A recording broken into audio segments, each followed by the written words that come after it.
저 잡년이 감찰단장이라고? 여자가 군대에서 뭘 안다고 별을 달아. 차기 합참의장 후보 육군 소장의 입에서 나온 말이었습니다. 그는 자신의 진급을 위해 위험한 훈련을 강행했어요. 병사가 차가운 강물에 빠져 죽어가고 있었습니다. 그런데 그가 한 첫마디는 이것뿐이었어요. 영상 찍힌 거 없지? 빨리 치워. 장관님 오시기 전에 정리해. 그는 이 밤도 무사히 넘길 거라고 확신했어요. 하지만 그는 몰랐습니다. 어둠 속에서 누군가가 모든 것을 지켜보고 있다는 걸. 그날 밤 무슨 일이 있었던 걸까요? 11월 초 경기도 파주. 임진강 위로 짙은 안개가 내려앉았습니다. 강물은 아직 얼지 않았지만 손을 담그면 뼈까지 시릴 정도로 차가웠어요. 제7기계화 보병사단 야간 도하 훈련장에는 긴장감이 감돌고 있었습니다. 훈련장 지휘소 안 한 남자가 서 있었습니다. 제7기계화 보병사단장 한상국 소장. 그의 눈빛은 날카로웠고 입꼬리에는 늘 비웃음이 걸려 있었어요. 저 잡년이 감찰단장이라고? 상국이 참모들 앞에서 대놓고 내뱉었습니다. 여자가 군대에서 뭘 안다고 별을 달아. 웃기지도 않네. 참모들은 고개를 숙인 채 아무 말도 하지 못했습니다. 상국의 배경을 모르는 사람은 없었으니까요. 할아버지는 6.25 전쟁 영웅, 아버지는 전 합참의장, 그리고 본인은 차기 합참의장 후보로 거론되는 인물이었습니다.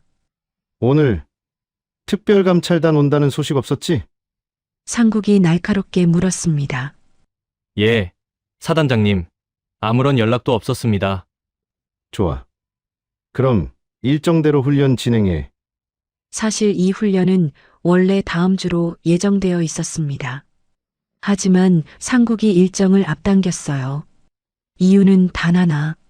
국방부 장관의 순시가 예정되어 있었기 때문입니다. 사단장님, 보고 드릴 것이 있습니다. 작전 참모가 조심스럽게 입을 열었습니다. 뭔데? 현재 안개가 너무 짙고 수온도 낮습니다. 위험할 수 있다는 대대장의 의견이. 상국의 눈이 매섭게 빛났습니다. 그래서 훈련 미루라는 거야? 아, 아닙니다. 다만 안전을 위해서. 닥쳐. 상국의 목소리가 지휘소 안을 꽉 채웠습니다. 참모는 순간 몸이 굳어버렸어요. 장관님 앞에서 완벽한 도하 장면을 보여줘야 내 진급이 확정돼. 그걸 모르겠어? 그 한마디에 모든 반론이 사라졌습니다. 누구도 더 이상 입을 열지 못했어요. 얼마 후 K-21 보병 전투 차량들이 강으로 진입하기 시작했습니다. 거대한 차량들이 물살을 가르며 천천히 전진했어요. 안개 속에서 엔진 소리만이 둔탁하게 울렸습니다. 그때였습니다.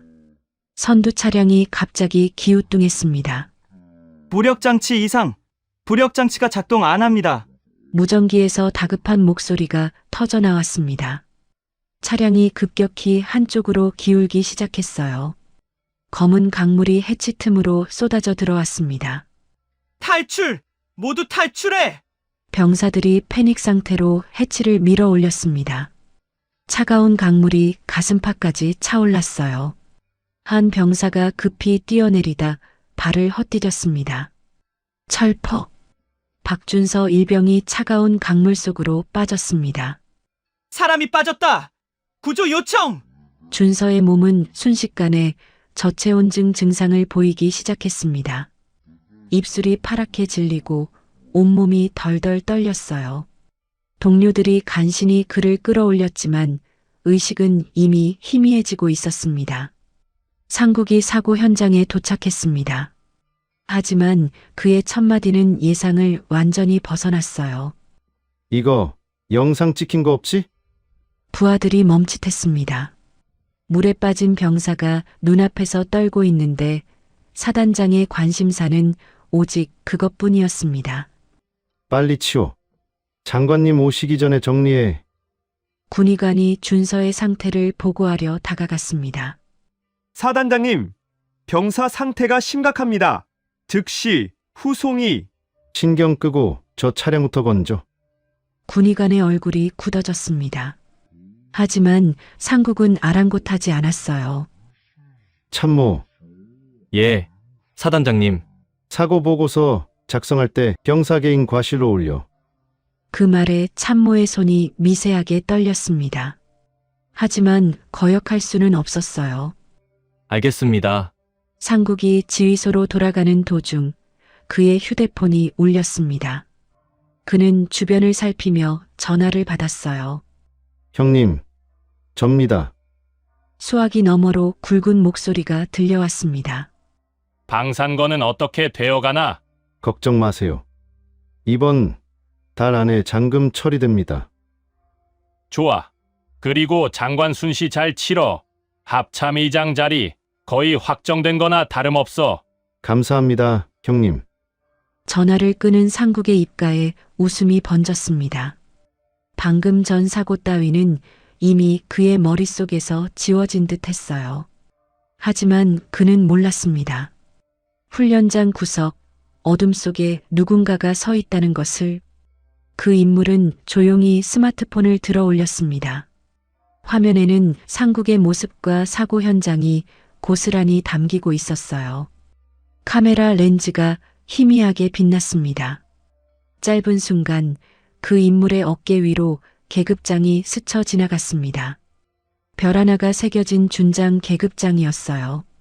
새벽 안개 속으로 구급차 사이렌 소리가 멀어져 갔습니다. 상국은 아무 일 없다는 듯 참모들에게 지시했습니다. 내일 장관님 맞이 리허설 다시 해. 오늘 실수한 부대는 각 잡고 대기. 그가 지휘소 안으로 들어가자 어둠 속에 그 인물이 천천히 몸을 돌렸습니다. 그녀의 눈동자가 차갑게 빛났어요. 이 밤을 그녀는 절대 잊지 않을 것입니다. 준서가 차가운 강물 속에서 떨던 그 모습을, 상국이 내뱉은 그 차가운 말들을, 병사의 목숨보다 자신의 진급을 먼저 생각한 그 썩은 별의 모습을. 그녀의 손이 천천히 주먹을 쥐었습니다. 곧 모든 것이 시작될 터였습니다. 다음 날 아침, 제7기계화 보병사단 본부는 분주하게 돌아가고 있었습니다. 국방부 장관 순시를 앞두고 모든 인원이 긴장한 채 움직이고 있었어요. 상국은 사단장실에서 거울을 보며 군복 매무새를 다듬고 있었습니다. 어젯밤 사고 따위는 이미 잊은 듯 그의 얼굴에는 자신감이 넘쳤어요. 그때 급히 문을 두드리는 소리가 들렸습니다. 사단장님, 부관이 다급하게 들어왔습니다. 그의 얼굴이 창백하게 질려 있었어요. 뭐야?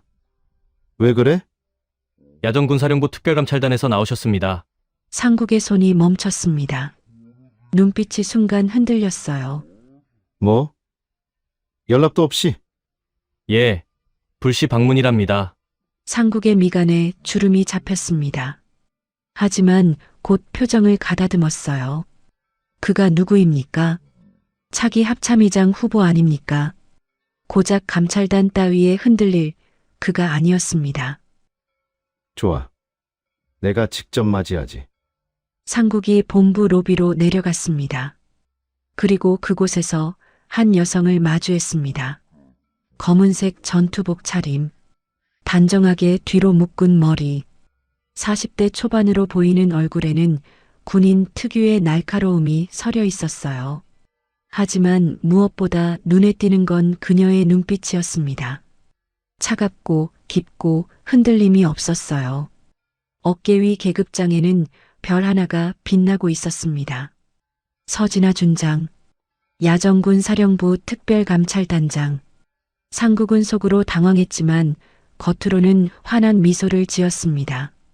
아, 감찰단장님.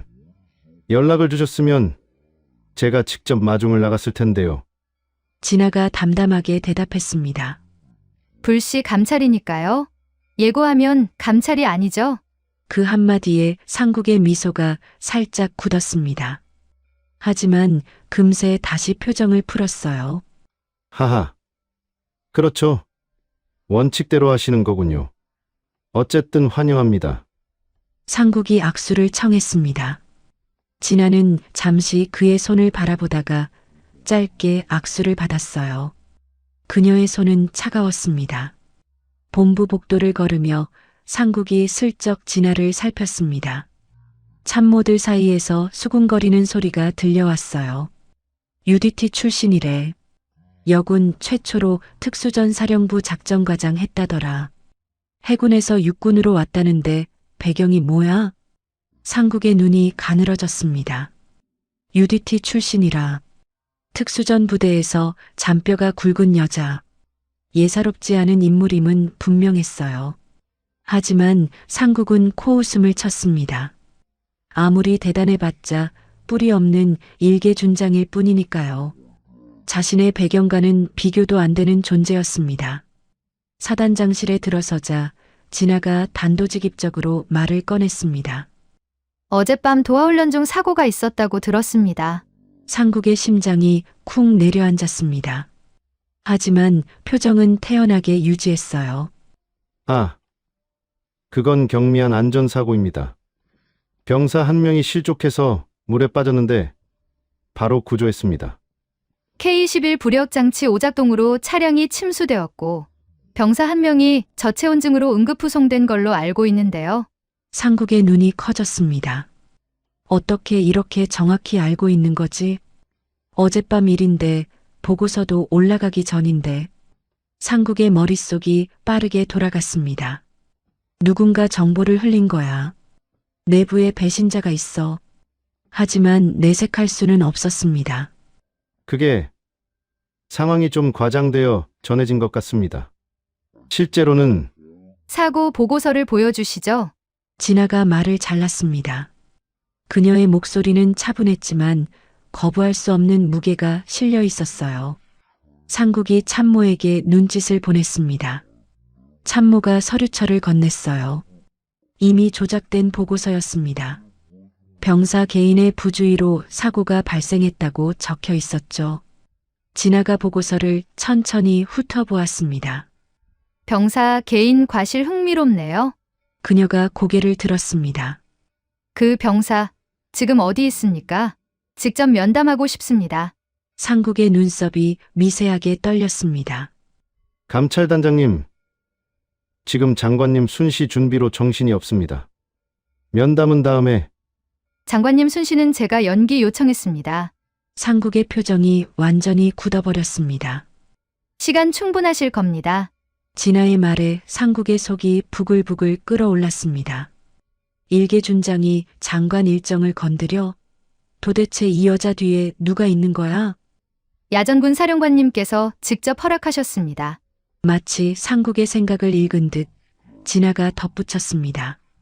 야전군 사령관, 대장 계급, 상국보다 2단계나 위인 인물이었어요. 상국은 더 이상 반박할 수 없었습니다. 알겠습니다. 안내하겠습니다. 억지로 미소를 지으며 상국이 앞장섰습니다. 하지만 그의 주먹은 꽉 쥐어져 있었어요. 의무대. 진아가 침대에 누워있는 준서를 찾았습니다. 아직 얼굴이 창백한 청년이었어요. 겨우 20살. 군 생활을 시작한 지 반년도 안 된 신병이었습니다. 진아가 침대 옆 의자에 앉았습니다. 그녀의 표정이 부드러워졌어요. 많이 힘들었지? 준서가 고개를 끄덕였습니다. 눈시울이 붉어졌어요. 어젯밤 무슨 일이 있었는지 말해줄 수 있겠니? 준서가 잠시 망설였습니다. 상국의 경고가 머릿속을 스쳤어요. 하지만 진아의 눈을 보는 순간 뭔가가 달랐습니다. 이 사람은 다르다.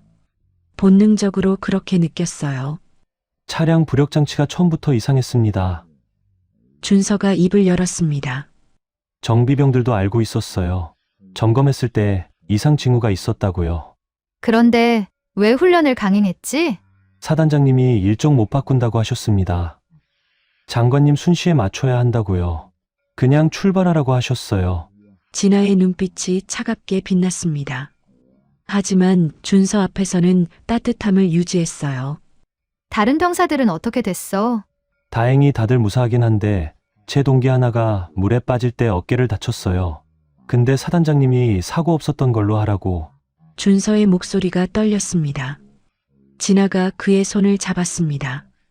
따뜻한 온기가 전해졌어요. 걱정 마라.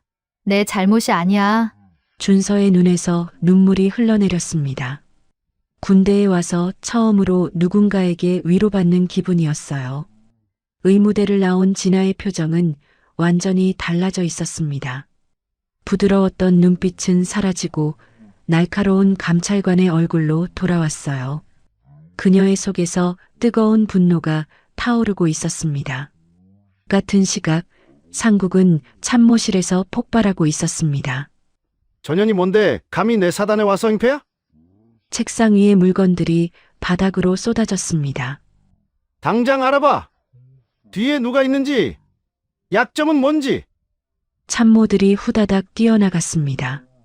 상국은 휴대폰을 꺼내 어딘가에 전화를 걸었습니다. 형님, 문제가 생겼습니다.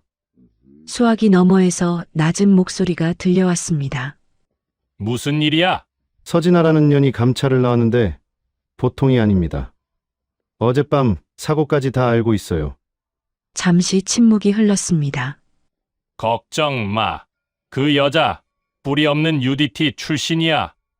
네, 우리 백호회가 뭔데 일개 준장 하나 처리 못하겠어? 상국의 얼굴에 다시 자신감이 돌아왔습니다. 그래, 백호의 육군을 장악하고 있는 최강의 인맥. 그 앞에서는 아무리 잘난 척해도 소용없어. 감사합니다, 형님. 믿겠습니다.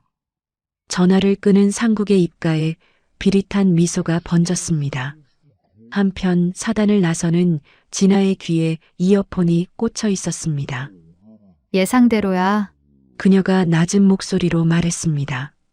통화 상대는 윤재혁 대령, 감찰단의 핵심 조력자였어요. 장비 불량이 아니라 구조적인 문제가 있어. 방산비리 쪽 라인을 파봐. 알겠습니다. 그리고 단장님, 응? 백호회가 움직이기 시작했습니다. 조심하셔야 합니다. 진아의 눈빛이 깊어졌습니다. 알아. 오히려 잘 됐어. 네, 큰 고기를 잡으려면 물을 흐려야지. 전화를 끄는 진아가 하늘을 올려다보았습니다. 파주의 하늘 위로 먹구름이 몰려오고 있었어요. 폭풍이 다가오고 있었습니다.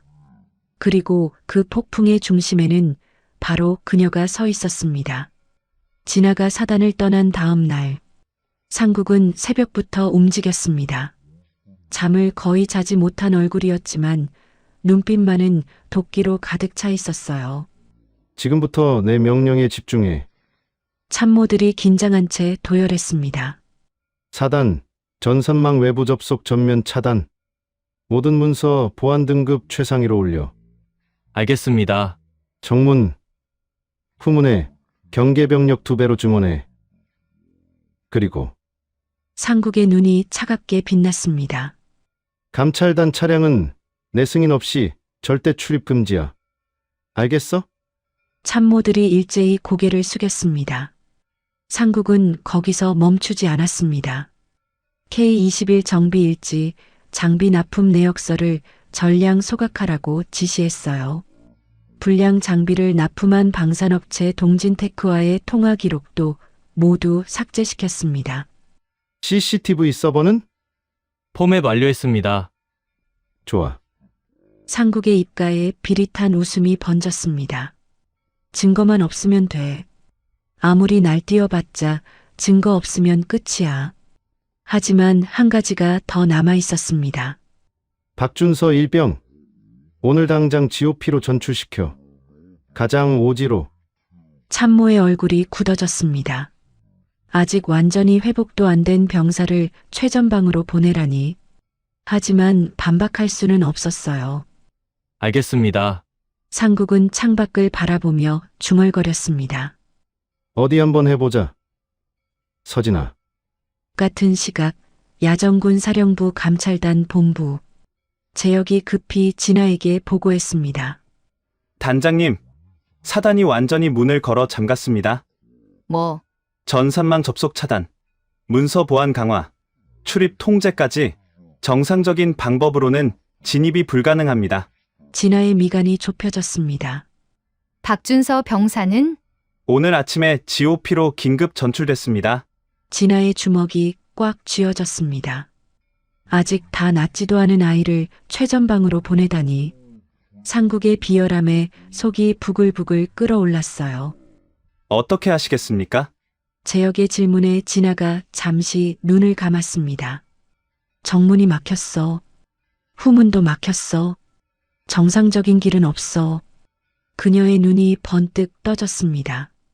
정문으로 못 들어가면 하늘에서 내려가면 되지. 재혁의 눈이 커졌습니다. 설마 그 방법을? 야전군 사령관님께 헬기 사용 승인 요청해. 그리고 특별감찰 강제집행 명령서 준비하고.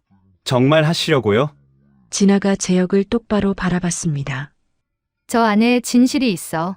그리고 그 진실 때문에 병사들이 다치고 있어. 그녀의 목소리가 단단해졌습니다. 문이 잠겨 있으면 부수고 들어가는 거야. 그게 감찰관이 할 일이야. 새벽 5시. 파주의 하늘은 아직 어두웠습니다. 짙은 안개가 깔려 있었지만 그 안개를 뚫고 묵직한 소리가 들려왔어요. 두두두두두. UH-60 헬기 2대가 제7기계화 보병사단 상공에 나타났습니다. 사단 경계병들이 허둥지둥 뛰어나왔습니다. 저게 뭐야? 헬기다. 헬기가 온다. 선두 헬기 안.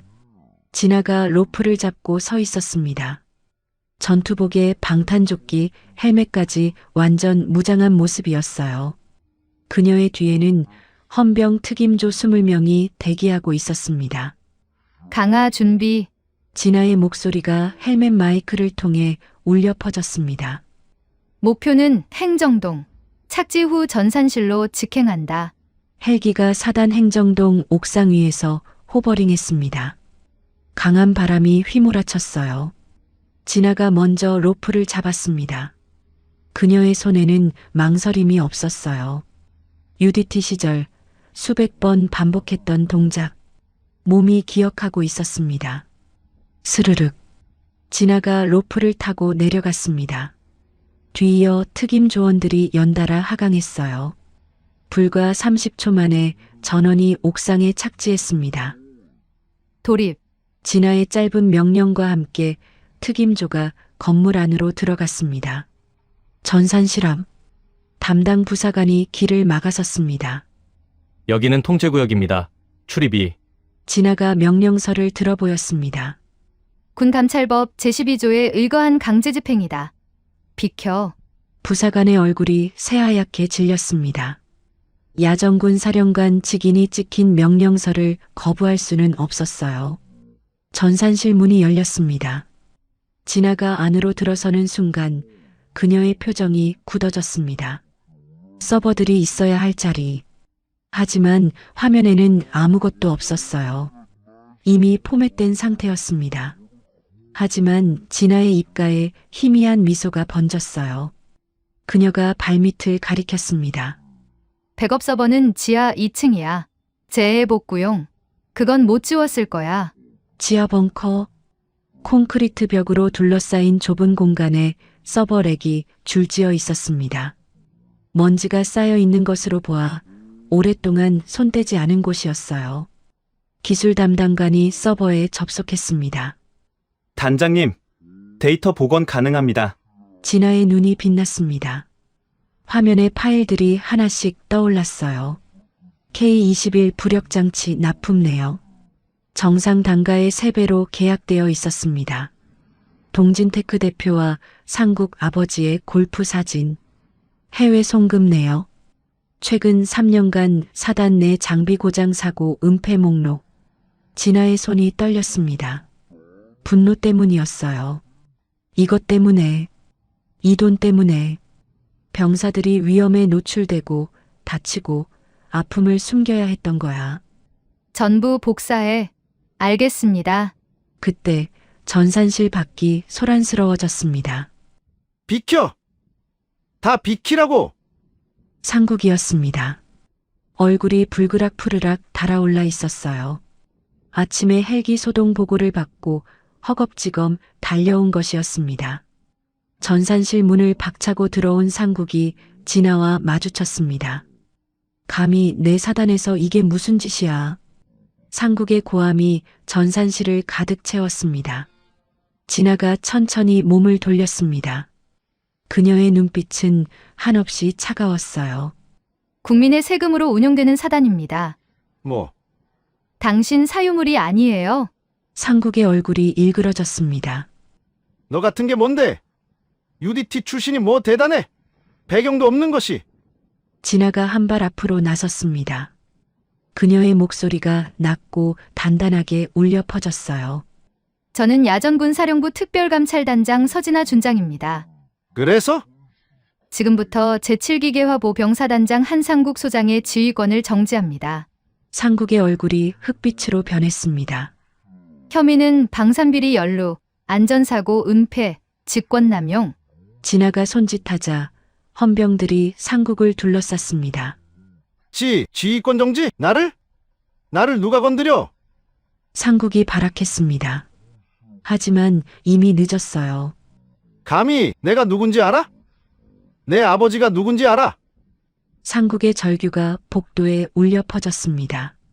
진아는 뒤도 돌아보지 않았어요. 데이터 확보 끝났으면 철수한다. 압수한 하드디스크를 들고 계단을 오르는 진아의 등 뒤로 상국의 외침이 들려왔습니다. 끝난 거 아니야? 아, 이게 끝이 아니라고. 옥상으로 올라온 진아에게 재혁이 다가왔습니다. 단장님 성공입니다. 하지만 진아의 표정은 밝지 않았어요. 아니야. 이제 시작이야. 네, 상국은 말단이야. 진짜 썩은 건 더 위에 있어. 진아가 헬기에 오르며 말했습니다. 백호회가 움직이기 시작했다고 했지. 예. 육군본부에서 이상한 움직임이 감지되고 있습니다. 진아의 눈이 날카롭게 빛났습니다. 좋아. 큰 고기를 잡으려면 미끼를 던져야지. 헬기가 이륙했습니다. 아래로 사단이 점점 작아져 갔어요. 진아는 창밖을 바라보며 생각했습니다. 상국, 너는 시작에 불과해. 내 뒤에 있는 진짜 괴물들, 그들을 반드시 끌어낼 거야. 헬기가 안개 속으로 사라져 갔습니다. 백호의 육군 내부에서조차 함부로 입에 올리지 못하는 이름이었습니다. 육군사관학교 특정 기수들을 중심으로 형성된 비밀 조직, 진급 청탁, 보직 로비, 방산비리의 핵심 네트워크, 현직 장성급만 30여 명이 연루된 거대한 카르텔이었어요. 그리고 그 정점에 한 남자가 있었습니다. 육군본부 군수참모부장 오정석 중장, 상국의 육사 10년 선배이자 백호회의 실질적 수장이었어요. 계룡대 육군본부, 정석이 고급스러운 가죽 의자에 앉아 보고를 받고 있었습니다. 상국이가 지휘권 정지당했다고? 예, 중장님. 서진아 준장이 헬기까지 동원해서 강제 집행했습니다. 정석의 눈이 가늘어졌습니다. 서진아 UDT 출신 여자 말이지? 예, 야전군 사령부 특별감찰단장입니다. 정석이 천천히 일어났습니다. 창밖을 바라보는 그의 뒷모습에서 위압감이 흘러나왔어요. 무리도 배경도 없는 것이 어디서 날뛰어? 그가 책상 위 전화기를 들었습니다. 같은 시각 야전군 사령부 감찰단 본부. 진아의 휴대폰이 울렸습니다. 화면에 뜬 번호를 보는 순간 그녀의 눈빛이 날카로워졌어요. 육군본부. 여보세요? 낮고 묵직한 목소리가 들려왔습니다. 서 준장인가? 나 오정석이야. 진아의 손에 힘이 들어갔습니다. 중장님, 무슨 일이십니까? 일이 너무 커지고 있어. 조용히 덮읍시다. 진아가 조용히 웃었습니다. 덮을 일이 아닙니다. 뭐, 병사가 죽을 뻔했어요. 그게 조용히 덮을 일입니까? 수화기 너머로 짧은 침묵이 흘렀습니다.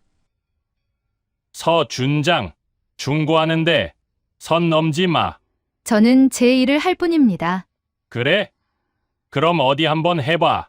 전화가 끊어졌습니다. 진아가 휴대폰을 내려놓았습니다. 그녀의 손끝이 미세하게 떨리고 있었어요. 하지만 두려움이 아니었습니다. 분노였어요. 그날 밤 감찰단 전산실에 경고음이 울려 퍼졌습니다. 단장님, 서버의 해킹 시도가 감지됐습니다. 재혁이 급히 달려왔습니다. 진아가 화면을 살폈습니다. 방화벽을 우회해서 압수 데이터에 접근하려는 시도가 실시간으로 이루어지고 있었어요. 공격 수준이 장난이 아닙니다. 일반 해커가 아니에요. 기술 담당관의 얼굴이 창백해져 있었습니다. 육군본부 정보체계단 수준의 공격입니다. 진아의 눈이 반짝였습니다. 막아낼 수 있어? 시간이 필요합니다. 하지만 결국엔 뚫릴 수도. 아니, 진아가 말을 끊었습니다. 막지 마. 네, 재혁이 믿을 수 없다는 표정으로 물었습니다. 막지 말고 끌어들여. 진아가 화면을 가리키며 지시했습니다. 가짜 핵심 파일을 미끼로 만들어. 그리고 거기에 역추적 코드를 심어. 기술 담당관의 눈이 커졌습니다. 허니팟 전술이요? 그래. 놈들이 미끼를 물면 역으로 놈들 정보가 우리한테 넘어오게 해. 담당관이 빠르게 키보드를 두드리기 시작했습니다. 30분 후 해커들이 미끼를 물었습니다. 그 순간 역추적 코드가 작동했어요. 화면에 정보가 쏟아지기 시작했습니다. 진아의 심장이 쿵쾅거렸습니다. 이건 화면에 뜬 것은 정석의 개인 PC 파일들이었어요. 백호의 전체 회원 명단과 직급, 방산업체들로부터 받은 리베이트 내역, 그리고 충격적인 이름 하나, 현직 국방부 차관. 진아의 손이 떨렸습니다. 이건 사단장 하나의 문제가 아니야. 그녀가 낮게 중얼거렸습니다. 군 전체가 썩어 있어. 재혁이 다가왔습니다. 단장님, 이 정도면 검찰에 넘겨도 충분합니다. 여기서 멈추시죠. 하지만 진아는 고개를 저었어요. 아니야. 아직 부족해. 네, 명단만으로는 약해. 놈들이 직접 죄를 인정하는 장면이 필요해. 그때 진아의 휴대폰에 문자가 왔습니다. 발신자 미상. 만나자 내일 밤 10시. DMZ 인근 패터널. 모든 것을 끝내자. 재혁이 화면을 보고 얼굴이 굳어졌습니다. 함정입니다. 위험합니다. 알아. 진아의 입가에 희미한 미소가 번져 있었어요. 놈들을 한 곳에 모을 수 있는 유일한 기회니까. 재혁이 말렸습니다. 안 됩니다. 혼자 가시면 안 돼요. 진아가 재혁의 어깨를 잡았습니다. 내가 가짜 데이터를 들고 가서 놈들을 유인할 거야. 하지만 네가 할 일은 따로 있어. 진아의 눈빛이 진지해졌습니다. 내가 신호를 보내면 검찰단과 언론을 동시에 투입해. 알겠지? 재혁의 얼굴에 갈등이 스쳤습니다. 하지만 결국 고개를 끄덕였어요. 알겠습니다. 하지만 제발 조심하세요. 진아가 고개를 끄덕였습니다. 그날 밤 진아는 홀로 준비를 마쳤습니다. 가짜 증거 파일이 담긴 노트북. 진짜 증거는 이미 방송국 탐사보도팀에게 전달해 두었어요. 방송 예정 시간은 내일 저녁 9시 뉴스. 마지막으로 전투복 안쪽에 작은 장치를 부착했습니다. 바디캠. 실시간 녹화와 위성 전송이 가능한 장비였어요. 출발 전 진아는 거울 앞에 섰습니다. 전투복 매무새를 정리하는 손끝이 미세하게 떨렸어요. 책상 위에 놓인 2개의 휘장이 눈에 들어왔습니다. UDT 수료기장, 특전사 휘장. 그녀가 걸어온 길이었습니다. 뿌리가 없다고, 배경이 없다고. 진아의 눈에 불꽃이 일었습니다. 내 뿌리는 이 나라 바다야. 내 배경은 내가 지켜온 병사들이야. 그녀가 휘장을 가볍게 쓰다듬었습니다. 나는 이 나라의 군인이야. 썩은 장성들의 노예가 아니야. 진아가 문을 열고 나섰습니다. 검은색 지프가 DMZ 방향으로 달려갔습니다. 같은 시각 감찰단 본부. 재혁이 긴장된 얼굴로 상황을 모니터링하고 있었습니다. 화면에는 진아의 바디캠 영상이 실시간으로 떠 있었어요. 그리고 DMZ 인근 어느 패터널. 검은 SUV들이 하나둘 모여들고 있었습니다. 터널 입구에서 정석이 부하들에게 지시했어요. 그 여자가 들고 온 것 확보하고 그의 눈이 차갑게 빛났습니다. 처리해. 어둠 속에서 무언가가 꿈틀거리고 있었습니다. 최후의 대결이 다가오고 있었어요. DMZ 인근 오래된 패터널. 한때 땅굴 수색에 사용되었던 이곳은 이제 아무도 찾지 않는 버려진 장소였습니다. 가로등 하나 없는 칠흑 같은 어둠. 바람 소리만이 스산하게 울려 퍼졌어요. 진아의 지프가 도착했습니다. 터널 입구에는 이미 검은 SUV 세대가 대기하고 있었어요. 차 문이 열리고 사람들이 내렸습니다. 정석, 상국, 그리고 검은 옷을 입은 용병 10명. 진아가 천천히 차에서 내렸습니다. 손에는 노트북이 들려 있었어요. 정석이 비웃듯 말했습니다. 왔군. 생각보다 배짱이 있어. 상국이 이를 갈며 나섰습니다. 형님, 저 잡년 손수 처리하게 해주십시오. 물건부터 확인하고 정석이 진아를 향해 손을 내밀었습니다. 노트북 어딨어? 진아가 담담하게 노트북을 건넸습니다. 정석이 열어서 파일들을 확인했어요. 자신들이 원하던 증거 파일들이 그대로 있었습니다. 정석의 입가에 만족스러운 미소가 번졌습니다. 현명한 선택이야. 이제 깔끔하게 정리하면 되겠군. 정리요? 진아가 고개를 갸웃했습니다. 누굴 정리한다는 거죠? 정석의 눈이 차갑게 빛났습니다. 너, 그 순간 진아가 웃었습니다. 지금 이 노트북으로 여러분 얼굴이 실시간 중계되고 있는데요. 정석의 표정이 굳어졌습니다. 뭐, 바디캠, 노트북 웹캠, 그리고 저 언덕 위에 있는 드론까지. 진아가 하늘을 가리켰습니다. 어둠 속에서 작은 불빛이 깜빡이고 있었어요. 여러분의 아름다운 모습이 야전군 사령부 상황실과 국방부 검찰단에 생중계 중입니다. 용병들이 당황해서 주위를 둘러봤습니다. 정석의 얼굴이 불그락푸르락 변했어요. 헛소리야. 전현 잡아. 상국이 소리쳤습니다. 드론이든 뭐든 일단 저 여자부터 처리해. 증거는 없애면 돼. 10명의 용병들이 진아를 향해 다가왔습니다. 그들 손에는 삼단봉, 전기 충격기, 나이프가 들려 있었어요. 진아가 전투복 상의를 벗어던졌습니다. 검은 티셔츠 위로 단단하게 다져진 근육이 드러났어요. 오랜만에 몸 좀 풀어볼까? 첫 번째 용병이 나이프를 휘둘렀습니다. 진아의 몸이 물 흐르듯 움직였어요. 상대의 손목을 잡아 비틀었습니다. 우두둑. 관절이 꺾이는 소리와 함께 비명이 터져 나왔어요. 두 번째 용병이 달려들었습니다. 진아의 팔꿈치가 그의 명치를 강타했어요. 숨이 막힌 용병이 바닥에 쓰러졌습니다. 세 번째, 목을 감아 초크홀드.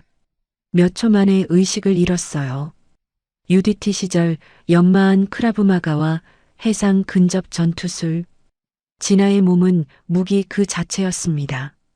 네 번째, 다섯 번째 용병이 동시에 덤볐어요.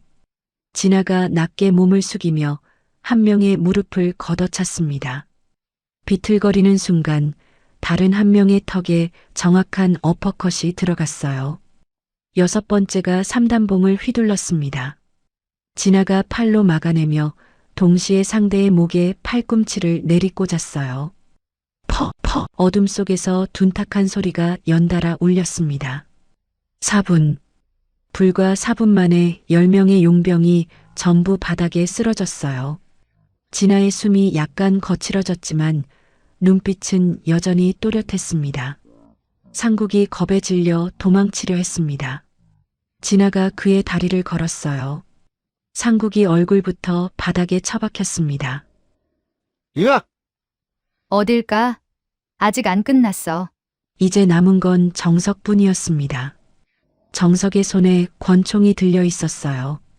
하지만 총구가 부들부들 떨리고 있었습니다. 진아가 천천히 그를 향해 걸어갔습니다. 쏴봐. 움직이지 마! 방아쇠를 당기는 순간 당신은 살인범이 되는 거야. 진아가 한 발 더 다가섰습니다. 횡령범과 살인범. 어느 쪽으로 감옥에 가고 싶어? 정석의 얼굴에 땀이 흘러내렸습니다. 나를 건드리면 넌 끝이야! 내 뒤에 누가 있는지 알아? 알아. 진아가 담담하게 대답했습니다. 국방부 차관. 그리고 백호의 장성 30명. 정석의 눈이 커졌습니다. 하지만 지금 이 순간 그들이 당신을 구해줄 수 있을까? 멀리서 사이렌 소리가 들려오기 시작했습니다. 정석의 손이 더 심하게 떨렸어요. 포기해. 진아의 목소리가 낮고 단단하게 울렸습니다. 끝났어. 정석의 무릎이 꺾였습니다. 권총이 바닥에 떨어지는 소리가 울렸어요. 그 순간 헬기 프로펠러 소리가 요란하게 울려 퍼졌습니다. 강력한 서치라이트가 현장을 비췄어요. 국방부 검찰단과 헌병 특임대가 도착한 것이었습니다. 현행범으로 체포합니다.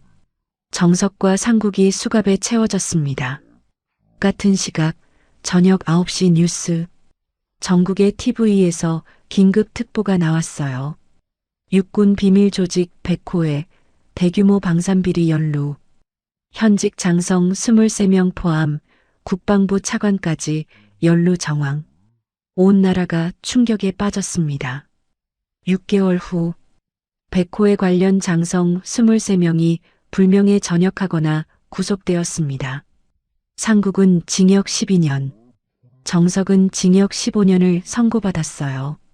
동진테크 대표는 구속되었고 회사는 문을 닫았습니다. 국방부 차관은 사퇴했고 군 전반에 걸친 대대적인 개혁이 시작되었어요. 봄, 파주 최전방 GOP. 진아가 순실을 돌고 있었습니다. 철조망 너머로 봄바람이 불어왔어요. 차가웠던 임진강에도 따스한 햇살이 내리쬐고 있었습니다. 그때 한 병사가 진아에게 경례를 붙였어요. 감찰단장님, 진아가 그 얼굴을 보고 미소 지었습니다. 준서였어요. 이제 병장 계급장을 달고 있었습니다. 많이 컸네. 감찰단장님 덕분에 제대로 된 장비로 훈련받고 있습니다. 준서의 얼굴에는 건강한 혈색이 돌아와 있었어요. 진아가 그의 어깨를 가볍게 두드렸습니다. 그게 당연한 거야. 미안해서 어쩌니 이제야 바로 잡아서. 준서가 고개를 숙였습니다. 눈시울이 붉어졌어요. 잠시 후 재혁이 다가왔습니다. 단장님, 장관님께서 연락 오셨습니다. 무슨 일인데? 국방혁신위원회 위원장으로 모시고 싶다고요. 진아가 고개를 저었습니다. 정치는 내 길이 아니야. 하지만 단장님 같은 분이 진아가 철조망 너머를 바라봤습니다. 경계 근무를 서는 어린 병사들의 모습이 보였어요. 내 자리는 저기야. 그녀가 조용히 말했습니다. 철조망 너머를 바라보는 병사들 곁. 재혁이 말없이 진아를 바라봤습니다. 군인은 권력을 탐하는 게 아니라 권력으로부터 병사를 지키는 거야. 진아가 돌아섰습니다. 가자. 순시마저 돌아야지. 임진강 위로 아침 해가 떠오르고 있었습니다. 진아가 경계 초소에 들러 근무서는 병사들에게 따뜻한 커피를 건넸어요. 고생이 많다. 감사합니다! 병사들의 밝은 목소리가 울려 퍼졌습니다. 진아의 어깨 위 계급장이 햇살에 반짝였어요. 진짜 별은 높은 하늘이 아니라 가장 낮은 곳을 비출 때 빛나는 법이었습니다. 멀리서 경례 구호가 힘차게 울려 퍼졌습니다. 필승! 그 소리가 파주의 하늘 끝까지 닿았습니다. 진짜 별은 높은 곳이 아니라 가장 낮은 곳을 비출 때 빛나는 법이죠. 오늘 이야기가 마음에 드셨다면 구독과 좋아요 부탁드려요. 여러분의 응원이 다음 이야기의 힘이 됩니다.